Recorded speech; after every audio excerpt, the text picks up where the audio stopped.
prinašamo dar.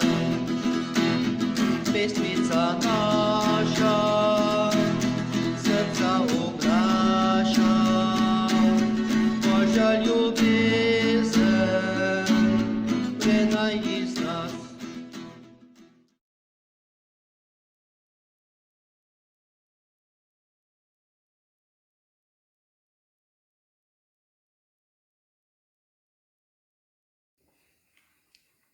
V imenu Očeta in Sina in Svetega Duha. Amen. Pozdravljeni otroci, kako ste danes? Upam, da ste dobro. Včeraj ste poslušali zgodbo o Božji materi. Danes pa bomo o svetniku z dišečimi ranami. Pa se prvo spomnimo, kaj smo svedeli o Božji materi. Vsak izmed nas ima svojega svetnika. Med vsemi svetniki v nebesih pa je najbolj znana in priljubljena svetnica nedvomno Jezusova mati Marija. Njena družina ni bila bogata, niti vplivna. Marija je bila preprosto dekle iz Nazareta. Zaradi svoje skromnosti in globoke vere ter ljubezni do Boga je bila izbrana za mater Božjemu sinu. Zato je bila sama obvarovana tudi izvirnega greha. Prisluhnimo današnji zgodbici, ki je zelo zanimiva. Svetnik z dišečimi ranami. Zdi se mi, da so ljudje včasih duhovnike pri spovedi jemali bolj resno kot jih danes, je dejala Manca. Prav imaš, se je strinjal Serafinček, čeprav tudi danes mnogi spoved in spovednikove besede jemljajo precej resno.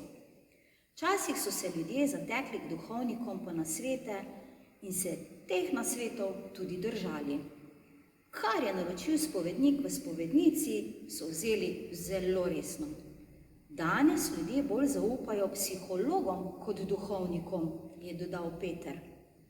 Da, danes mnogi hodijo k psihologom, vendar je med duhovnikom in psihologom bistvena razlika, je dejal Serafinček. Kakšna? Mu je Tamara skočila v besedo. Prva je ta, da morajo psihologu plačati. Druga pa je ta, da duhovnik človeku vodi Bogu in mu pokaže pot v srečno življenje z Bogom. Spomni ga, da je Bog tisti, ki ga ljubi, mu odpušča in mu kaže pravo pot. Psiholog pa človeka usmerja le nazaj k človeku. Nagovarja ga, da si mora sam odpustiti, kar je naredil narobe, in mora sam poiskati pot, ki ga v življenju najbolj veseli. To je bistvena razlika. Kateri izmed svetnikov pa je bil najboljši spovednik, je še vedno zanimalo Tamaro. Spovednikov ne moremo nikoli deliti na boljše in slabše. Spovednik je le orodje v Božjih rokah. Grehe odpušča Bog, nikoli pa duhovnik. Prav tako skuša ljudem svetovati v skladu z Božjo voljo in se ne prepušča svoji lastni modrosti. No, kateri izmed svetnikov je verjetno znan kot spovednik, se ni dala odpraviti Tamara.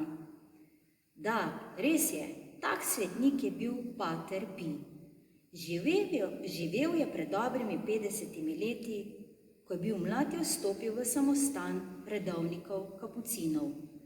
Bil je zelo pobožen in veliko je molil. Predvsem pa je veliko spovedoval. Postal je tako znan, da so od daleč in od blizu hodili k njemu k spovedi. Kot spovednik ni le spovedoval in delil odvezo, temveč je tudi veliko svetoval. Imel pa je tudi Kristusove rane. Kristusove rane, se je začudila Manca. Hočeš reči, da je imel rane od žebljev in sulice, kot jih je imel Jezus? Da, imel je prav takšne rane. Nekega dne je med molitvijo začutil bolečine in opazil je, da so se mu pojavile Kristusove rane. Vendar jih je skrbno skrival, z njimi se ni postavljal in hvalil ter jih razkazoval, kot bi to počeli prevzetni ljudje. Vendar so ljudje kljub vsemu izvedeli, da jih ima. To pomeni, da so še več hodili k njemu že iz same radovednosti.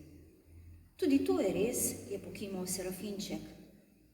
Peter Pi je imel te rane na svojem telesu do smrti, 50 let. Tudi zdravniki so jih preiskovali in jih skušali zaceliti, vendar jim ni uspelo. Rane so ostale sveže. Pa je iz njih tekla kri, je bila radovedna Tamara. Vsaka rana krvavi. Rane patra Pija so bile posebne po tem, da se je včasih iz njih širil prijeten vonj. Rane so dišale, ni mogla verjeti Manca. Da, rane so dišale. Vendar ne pozabite, da je bil na delu Bog in ne človek. Današnja naloga: zvečer si posebej pozorno izprašaj vest in zmoli kesanje. In še današnja molitev. Pod tvoje varstvo pribežimo, o sveta Božja porodnica, ne zavrzi naših prošenj, naših potrebah, temveč reši nas vselej vseh nevernosti. Oča sitljiva in blagoslovljena devica, naša gospa, naša sredica, naša besednica. Svojim sinom nas spravi, svojemu sinu nas priporoči, svojemu sinu nas izroči.